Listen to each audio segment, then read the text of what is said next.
Mhm. Hola, hello. Good day, good day, good day. Mm. Oh, so I just finished the book, The Rhythm of Feather. And so promised I would give my experience on it.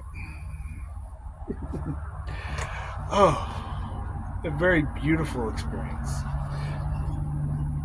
First off, I want to acknowledge all the people's energies in the book, all the different people, not just Katumi's or Sarah's, because I felt a lot of different energies in that book. The dynamics of it were quite interesting to feel very different than say taking a Crimson Circle class or reading a book of one of Damas's books. Very different energy, and it was very noticeable throughout.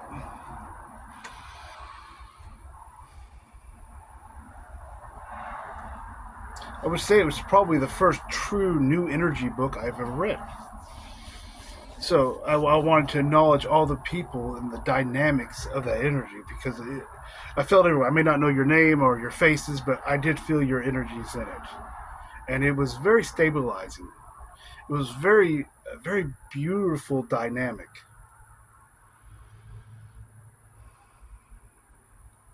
Because I guess one of the things about it, it's more active. Because if you're taking Crimson Circle material, there is a Shambra presence in the material, but it's usually very passive and it's not very dynamic. It doesn't have a lot of movement in it, and that's one of the things I really felt in this book, the dynamic of your group. So I wanted to really bring that forward at the beginning and acknowledge it.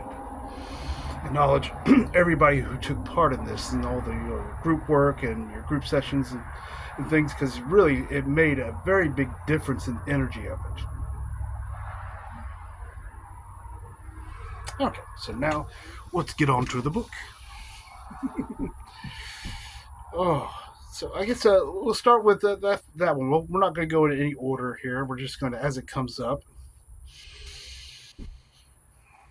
uh, the activeness of it. We'll start there because that's very present in this book. You can feel the activeness of consciousness. Because even before I started this video, I sat here on the bench and I felt into the potential of this video. Now, in the past, I there would be a tendency for me just to observe that potential, just to be with that potential, just to kind of sit there passively with it.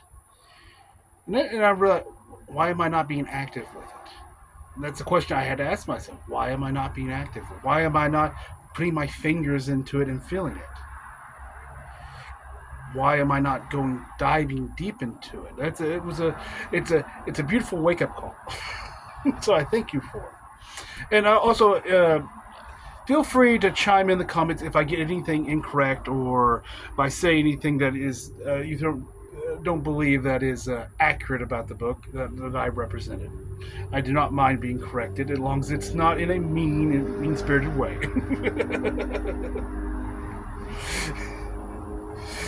But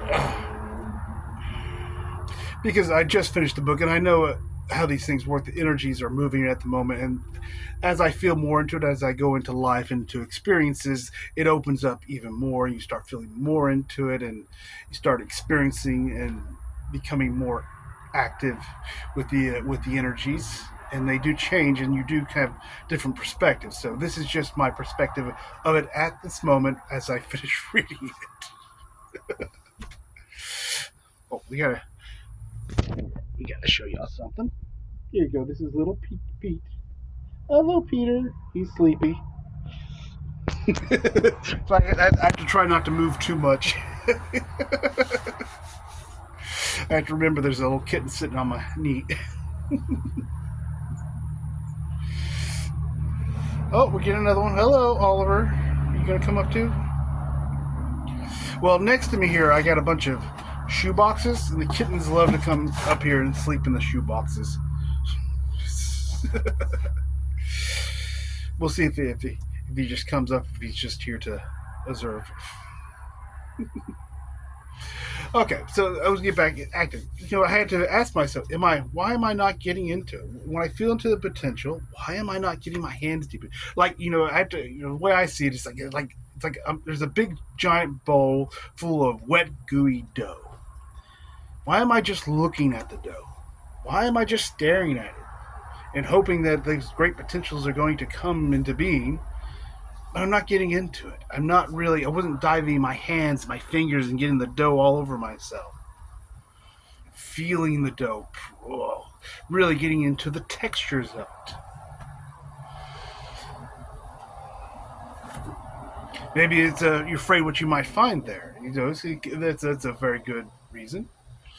You're afraid you might find some things that are not so nice because it's in the dough. It's the end. It's all potentials, all possibilities. It's not just the nice ones. It's the ones that humans sometimes doesn't consider to be nice, and that's a beautiful thing to come to awareness. It's also, I guess, brings us to another thing: facing those, walking into those things that aren't so nice. Been doing a little bit. I've been working on that since before I read the book, but I'm making some progress. I've been much more in flow and much more into that rhythm, that natural cycle. But there's still resistance, and I love that. It's one thing that I guess I don't know if that's the quote for the book. I would say resistance is violent. You're being violent to yourself, violent in your own body. Violence is it's just in your cells every time you resist an experience, and I think that's a beautiful way of putting it. It's a great thing to remember. It's also very visceral and because when I first found Sarah's stuff, I was going through a very beautiful energetic process, and at the same time, it was fucking nasty. I was the angriest I've ever been in my life. So much visceral anger about it. Just like, you're like, why? It didn't even have reasons a lot of the times. It was just anger to be angry, just frustration to be frustrated. It was just oozing out of everything. It was hard to go through to work and like not bite somebody's head off just because for no reason. It was, but at the same time, I kept getting it. This is a beautiful experience. Go into it. That process is nasty, but that was when I started really realizing, okay, the violence, the violence within yourself, all the resisting I was doing was causing all of this violence. And I think that's just a beautiful way of putting it against myself.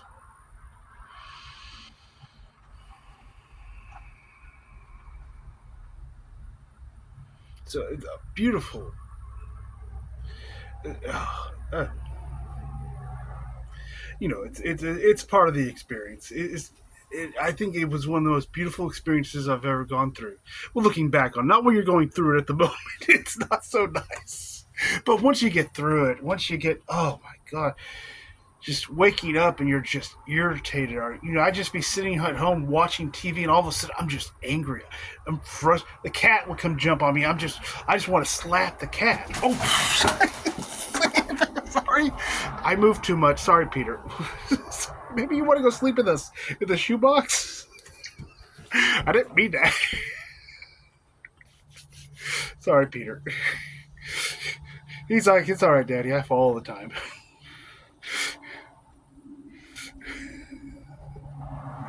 But there was a great frustration. Everything just frustrated. You get driving your car, frustration. It doesn't matter. Guy's driving too slow, driving too fast. Doesn't matter. Didn't use his blinker, whatever it was. Everything was just. But it was a great thing too because it pushed me because it realized I was resisting so much and I just had to let go. And that started a process of letting go of the outcomes, letting go of controlling the experience because controlling the experience was what was causing all the within. And that's been a very beautiful journey of just going through that. So it's one of those things. It sucks to go through it. It sucks when you enter it, but it's so worth it. So worth it.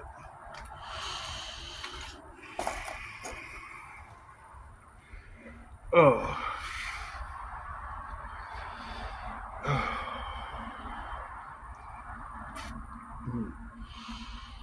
But I found that everything about it was so resonating. The moment I bought this book, I remember I bought it online, and well, actually, I was reason I got the book is I was checking my emails. I don't check my emails every day. Sometimes I go 2 weeks or so without checking it, but every once in a while I go through and just go through and clear it out, make sure I didn't miss anything. I don't get a lot of emails. It's mostly just spam or business shit. But every once in a while I try one. Usually it's like once a week, but sometimes it's every 2 weeks. I'll go through it. I'll just go through the list of all the crap that's been sent to me and just make sure there's nothing important in there. And the day I bought the book, I was doing that. I was just kind of going through it, and I came across the Sarah's newsletter. And I was like, okay, I'll check it out. You know, I've been following my passion. I've been following my whatever I had. I had been. I guess I've taken when Thomas said, "Stop making plans." Literally everything. Stop making any plans. Don't try to design your life. Don't try to. I took that to even taking a class. I'm not going to try and to. Or the human says it's time to take class now, or it's time to buy a book. No, unless I have a passion, unless it comes to me there's I feel this. Oh, when it's time to buy a book, I don't do it. It's just been one of the things I'm like, nope. Am I disturbing your sleep, Peter? You're up looking at me and yawning. Like, Daddy, why are you so loud and moving? I want a bed. Well, you can go sleep in the shoebox.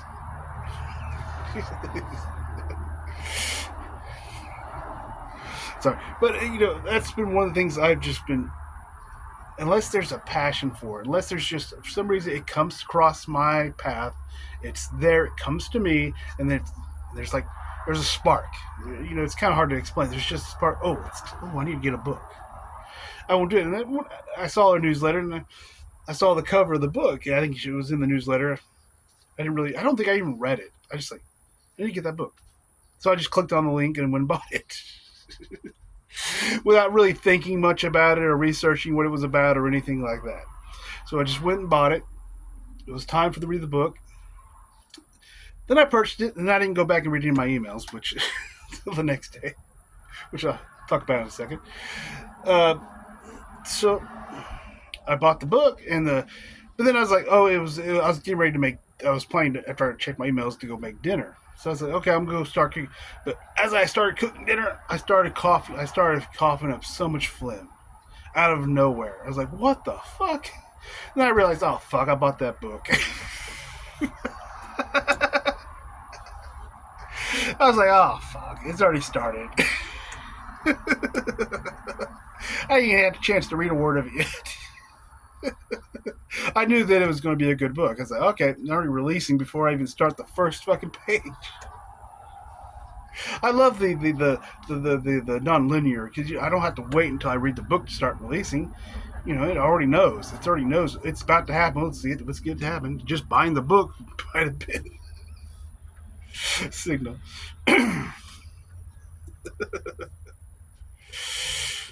So I didn't read the book that night because I spent the entire night coughing and choking and spitting up phlegm the entire night until I went to bed.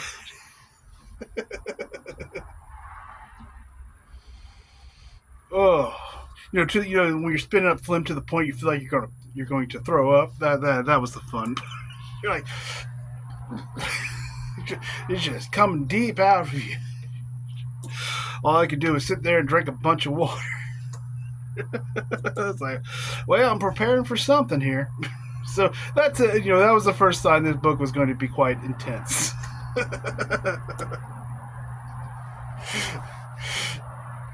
Oh, then the next morning I started reading. I came on the porch. Said, I'm gonna start reading the book, and oh, energy hit. It wasn't a bad reading. It was just a very felt ungrounded. Oh yeah, at the very beginning. It was like I was like, oh, very multi-dimensional experience, as they say.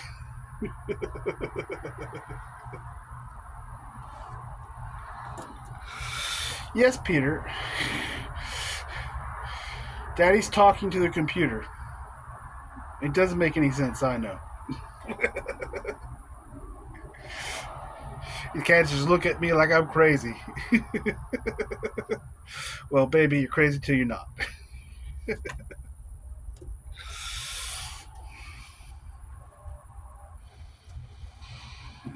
So that was my first experience with it. Then I started reading it. Yes, Abigail. Daddy's making a video. Do you want to go inside? Right. I can let you. Hold on. Peter, you got to get put down inside. Yes, Abigail. I'll let you inside. Come here. Come here, Abigail. Abigail. Don't come over here meow and don't go inside.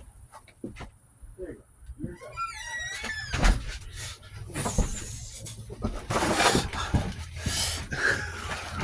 All right, distraction. Oh.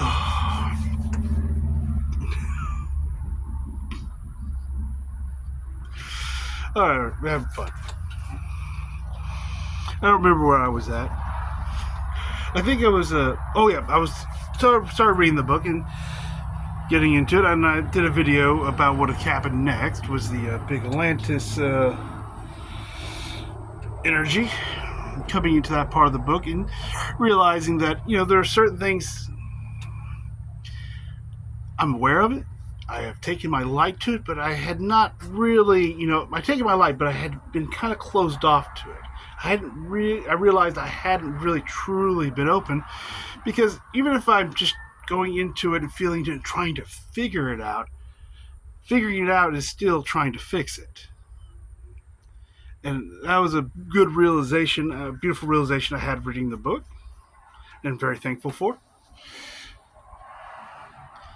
Because even I don't usually watch these videos back. Like, I probably will not watch this back. It's unless I get a knowingness or a feeling to do so. And that video, actually, about 2 days later, I watched it back. I just came to it, I need to watch this video back. And one of the things when I was watching it back, feeling into myself, into that moment, even when I talked about all the different lifetimes, I could feel myself going out and taking my fingers and feeling into the textures of them. But when I talked about that one, I kept it at arm's length. I didn't really go out and deeply feel into it. I could tell there was a hesitancy to even go and feel all the little textures of it, which I found interesting. So I went back again, and another night, not that night, but the next night, I was still sore. I was like, oh, let the body heal up a bit before I go back into that again. Let's get over that first one first. But it was much easier the second time I went into it. It was much more open to it, a lot less resistance, and I'll be going back into it again. I guess another thing she said, been there, done that isn't a thing. You go back through it, feel into it, let the textures go into it, not trying to figure it out, not trying to understand, just feeling it, just being with it, just allow the sensuality of that lifetime. Even though it's pretty dark and very nasty, there's a sensuality in it.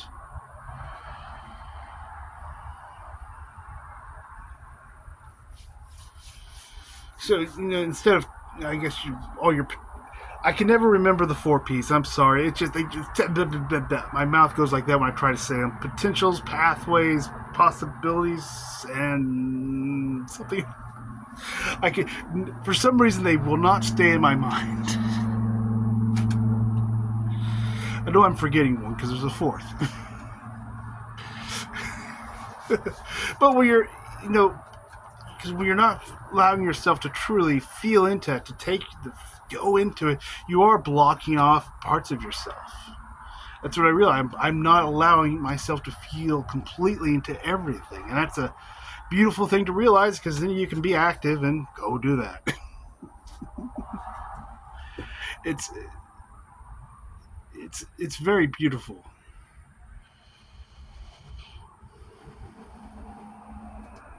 And I can see a lot of different ways to play with that. A lot of different energies to go into. Energies of frustration, energies of anger, energies of joy, of passion.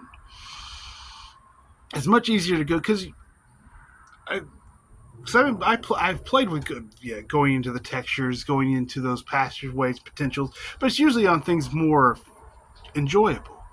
You know, I don't usually sit around, let's feel into that Atlantean lifetime. That sounds like fun.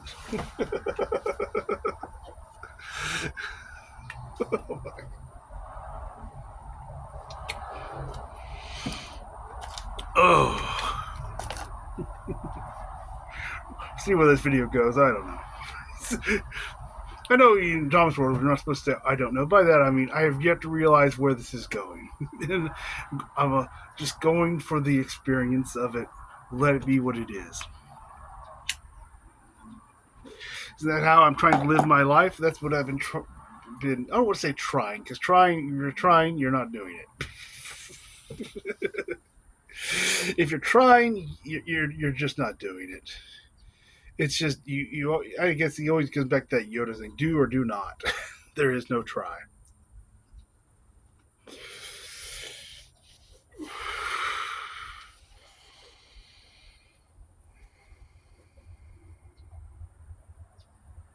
But I've been, one of the things that has been hard to explain is this rhythm of flow, the rhythm of further. Oh,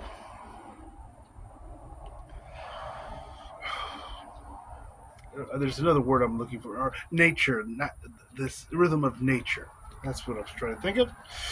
That's I'm really feeling into it. It really made so much sense. And there was a big aha moment when that came in. It's like, oh, that's what it is.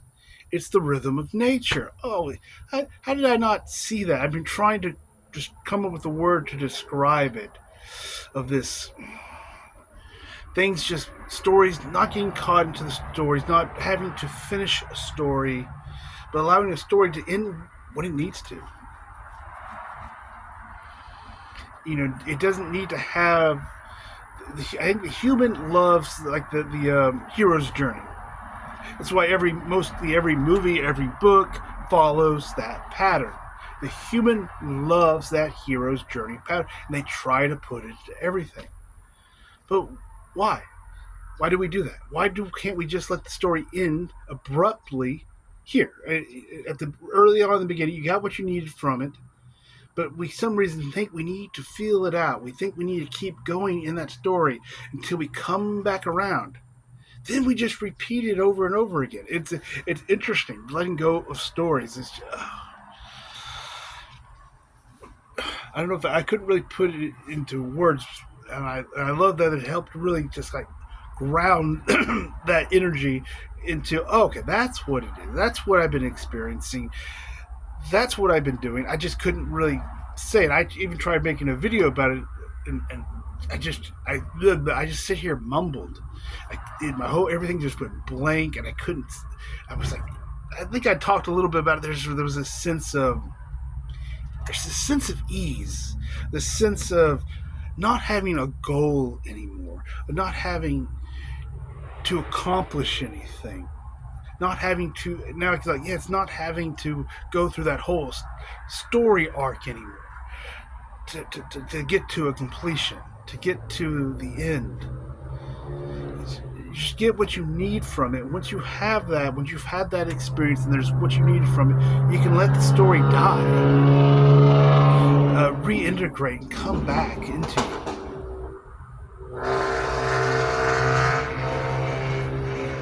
I'll probably be able to talk about it in the future better.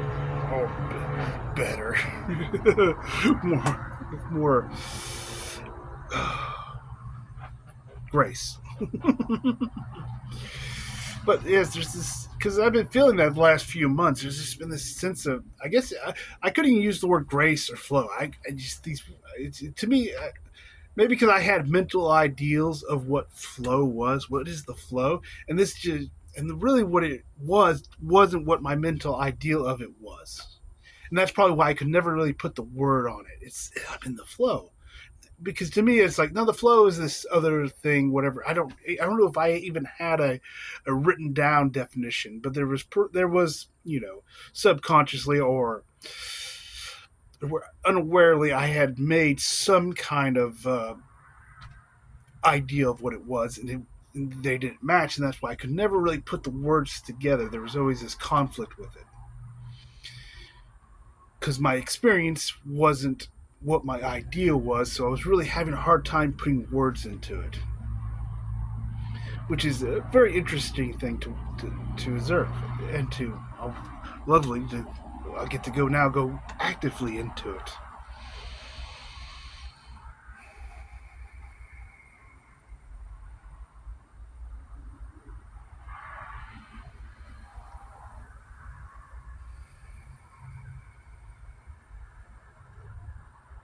Oh,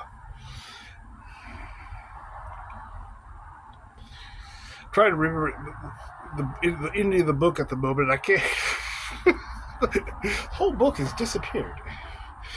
But that's one thing I've been going through lately. I these blank spots. It's very interesting.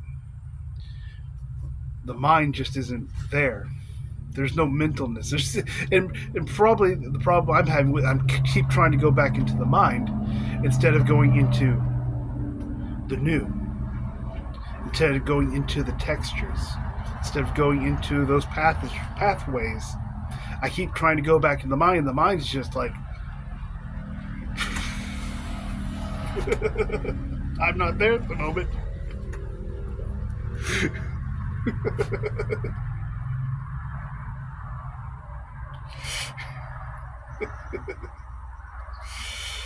Oh,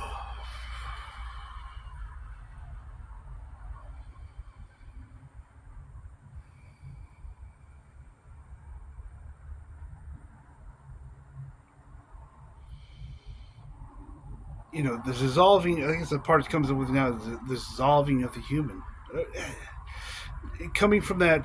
I guess I'll call what do you call it? Sorry, I'm still getting used to all the terminologies. The designated ascendee. I think I've read that and heard that in some of her other stuff. I didn't really understand what she was talking because I didn't, I hadn't looked at the all her work, read all her books, and probably just wasn't ready for it. Sorry. Oh, but feeling into that. Yes, did we? How much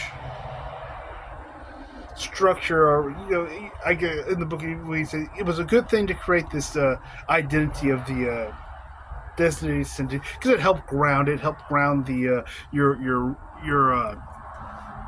realization. You're coming into remembrance of I exist. But then you had that, but then it's time to let that designated ascendee go. To me, that is a beautiful thing because even I was before I took a break from the book for like 2 or 3 days. I cannot be accurate at the moment. It could have been 2 days. It could have been three. Cannot tell you for sure. Uh, but let my body heal up after having the Atlantean experience. Before I went any further, I wanted to give myself time to let all that energy play itself out before I just started back into the book. Didn't know where it was going. But one of those days, I felt like doing some, I guess you say, spontaneous writing, where I just would just write whatever came to mind, or whatever would come into my awareness. Just write it down real quick, not think about it, and just. And I was like, "What is the energy?" And I asked my quote, "What is the energy I'm going through right now? What is the energy I'm feeling because I was trying to describe. And the one of the things that I wrote, James is dead. James is dead.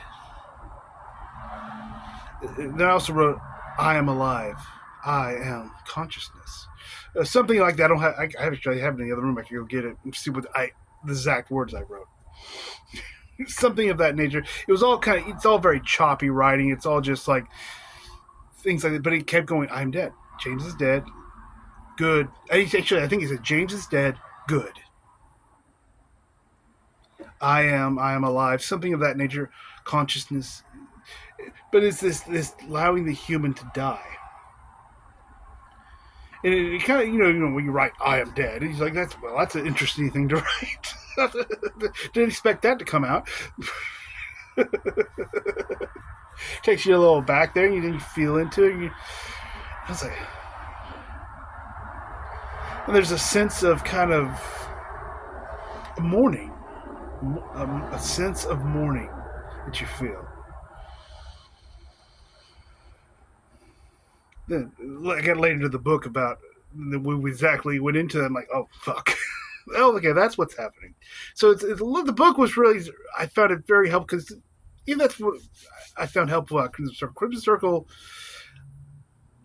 didn't teach enlightenment. I never thought it did. I still don't think it teaches enlightenment. It teaches you to understand your enlightenment, so you're okay with it. It teaches you to. It helps you stay in the body as you go through that process, but it doesn't teach you how to do it. It just makes it you're okay with it, so you're less likely to resist the process. And that's really what this book did. It said, be okay with it, so you less resistance. And we're going into no resistance is where we're heading to. Because I'd say the more I feel like I'm in that rhythm of nature, is the less resistance I give. And And I guess that's what I was trying to describe in a video that I didn't release. There's one I did release, but there's one I didn't. And this coming to less resistance, feeling more relaxed. I've never felt so relaxed, and without pressure, without this pressure. There was always a human ideal of what should be or what we should do or what the human trying to design a life, and that's been letting go more and more. And it's a very interesting process. It's very beautiful to watch, and it feels so good because as you let go, as you resist less and less, it just feels so much more relaxed, so much more at ease, so much more graceful, so much. You're not like, oh, I have to be famous, I have to be intelligent, I have to be popular, I have no those things. Just kind of not having those fucking pressures, not having these stupid story pressures. It is a relief and ease. And the more I go into it, the more every time I see resistance now, I get excited because I know the more I go into those resistance, the more now I get to do it more actively. Thank you. And feel into them and just embrace them in a way. Feel the textures and just allow them. Don't try to figure them out. Don't need to understand it. Don't need to fix it. Just to absorb it, just to be with it. It just, I know the better it's going to be. The more comfortable, the more relaxed. That's why I think when I was making the video, when I was feeling into and I'm telling the stories of these past lifetimes, I was actually time traveling to the time periods where I went into them. And one of the things I realized was how tense and tight I was.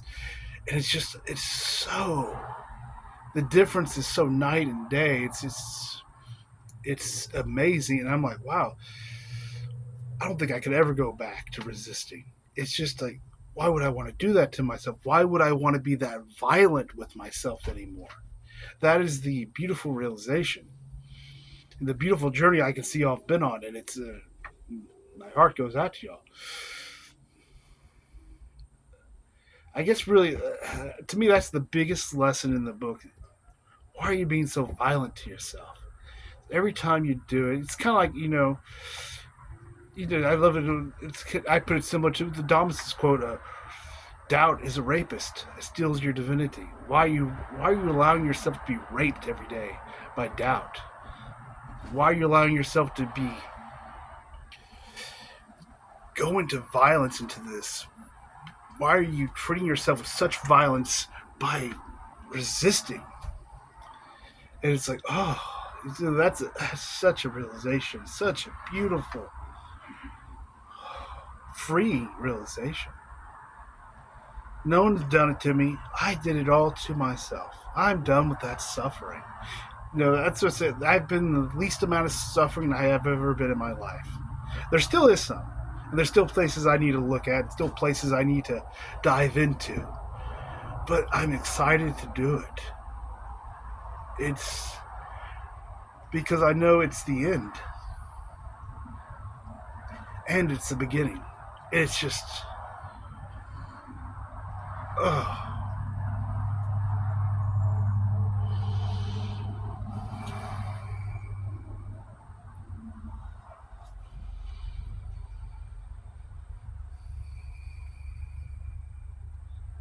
I think I'm gonna end it there. I know we probably didn't touch on certain things, but it is what it is. No one to end the story. Oh, to me, it's not. This is not really a review. This not. If it comes to you, read it. And I think most of the people here will probably who will see this video are going to be people who were part of creating the book and in the first place. So it's not like I'm trying to sell it. So I guess my thing is to say thank you.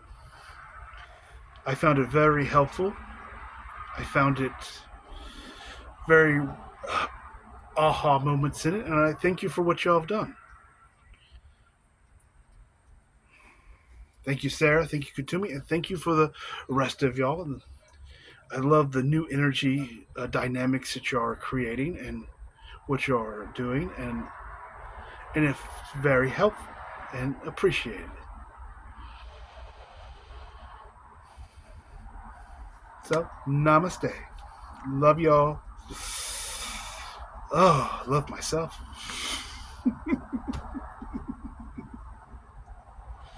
Until the next video, have a great one.